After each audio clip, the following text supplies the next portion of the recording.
আর কি করা যাবে, দানা ছড়িয়েছি 40টা, চারা বেরিয়েছে মাত্র 4টে। নেই মামার চেয়ে কানা মামা অনেক ভালো, যা হয় বেরিয়েছে। তো দেখুন, এই শীতের ফুল গাছ হিসেবে আপনি জিনিয়া গাছ খুব সুন্দরভাবে করতে পারেন। চারা বেরোবে সেই আশায় এই গাছগুলো তো প্রায় বড়ই হয়ে গেছে।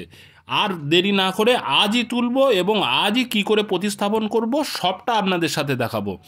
আমার চ্যানেলকে সাবস্ক্রাইব করুন আর বিনা পয়সায় কি করে ফুল গাছ করা যায় সেটি আপনারা জেনে নিন। আসতে লেডিস, কোলে বাচ্চা, ছোট ছোট চারা গাছ খুব সন্তর্পণে তুলতে হবে, না হলে হাত পা সব ছাড়িয়ে গেলে গাছ কিন্তু ভালো হবে না। এই চারা জিনিয়া গাছগুলি বসানোর জন্য আমি মাটি অলরেডি শোধন করে রেখেছি। কি কি দিয়েছি, এটি হচ্ছে ট্রাইকোডার্মা ভিরিডি।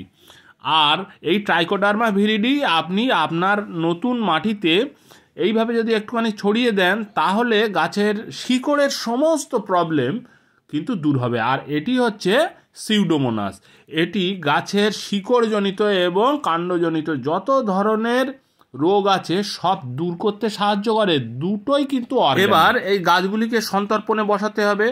আমি মাটি যেভাবে তৈরি করেছি আশা করি গাছের কোনো প্রবলেম হবে না। আপনারাও এইভাবে মাটিকে রেডি করুন। আর দেখুন কি সুন্দর শিকড় গ্রো করেছে। এইভাবে আপনি গ্রো ব্যাগে, টবে বা যাই হোক, যেখানে হোক, আপনার মোটামুটি 5 ইঞ্চি থেকে 8 ইঞ্চি যে কোনো টবে আপনি বসাতে পারেন। এই গাছ খুব বেশি বড় হয় না, কিন্তু বেশ ঝাঁকড়া হয়ে উঠলে ফুলের সংখ্যা অনেক বেশি হবে। আর চারদিক থেকে মাটি দিয়ে এইভাবে জল দিন, খুব সিম্পল জিনিস, কিন্তু অনেকেই ভয় পান।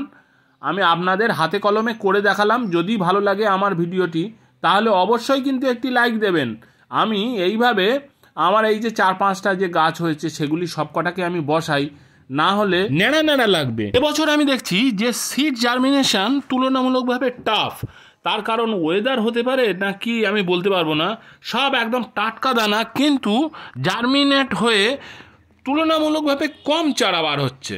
আপনারা অনেকেই গাছ 2-4টে বাজার থেকে বা নার্সারি থেকে কিনে নিয়ে আসেন আর সেই গাছগুলিকে আপনারা বসান, কিন্তু আমি ম্যাক্সিমামই চারা তৈরি করি নিজে হাতে, দানা থেকে চারা তৈরি করে সেই চারা থেকে আমি ফুল গাছ বড় করে আমি সেটি আপনাদের সাথে শেয়ার করি।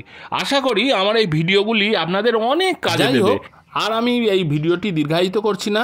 যদি আপনাদের কোনো প্রশ্ন থাকে অবশ্যই আমার কমেন্ট বক্সে প্রশ্নটি জানাতে পারেন, আমি আমার সাধ্যমতো উত্তর দেওয়ার চেষ্টা করব।